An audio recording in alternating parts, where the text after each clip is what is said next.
Hello, my name is Zoe, and this video is an overview of my current draft on domestic violence prevention and victim support services. My paper focuses on domestic violence as a serious social issue that affects people of all ages, genders, and backgrounds.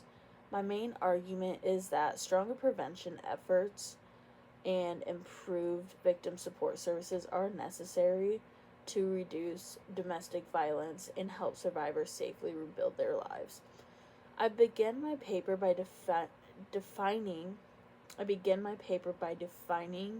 domestic violence and explaining the different forms it can take, such as physical, emotional, psychological, sexual, and financial abuse. I also discuss some of the barriers the victims face when trying to leave that abusive situation, such as fear, lack of support, financial dependency, and concerns for their own safety. In the next section, it focuses on prevention. I explain how prevention programs can educate people about healthy relationships, warning signs of abuse, and ways to seek help before situations become dangerous. I discuss the role that schools, community organizations, healthcare providers, churches can play in raising awareness and promoting the healthier relationships. After that, I discuss victim support services. I explain how shelters, counseling services, hotlines, advocacy organizations help survivors find that safety, as well as recovering from that trauma and regaining their independence they once had.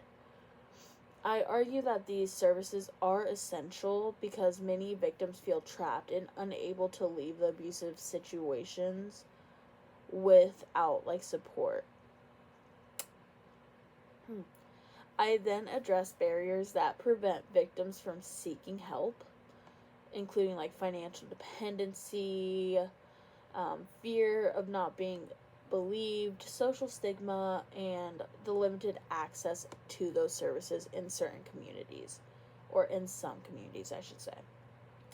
I also include a counter argument section where I discuss the belief that domestic violence is a private matter, or that current laws and services are already sufficient. I respond by explaining the long-term effects of domestic violence and how it has that on the survivors, children's, families, and communities, showing why it should be viewed as a public issue. Finally, I conclude by emphasizing the importance of expanding prevention efforts and improving access to support services in order to create safer communities and better outcomes for survivors. As I continue revising my draft, I would like feedback on two specific areas. So my first question is, does my paper provide enough evidence to support my claims about prevention programs, victim support services, or are there places where I need more research, examples, or statistics? I want to make sure my argument is supported by strong evidence rather than just general statements.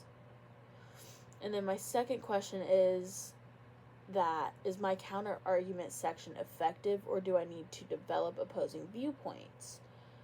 And my response to them in greater detail. I want to know if I have adequately addressed opposing perspectives and strengthen my overall argument. Other than that, thank you for taking your time to review my draft. I look forward to hearing your feedback and suggesting improvements. Thank you.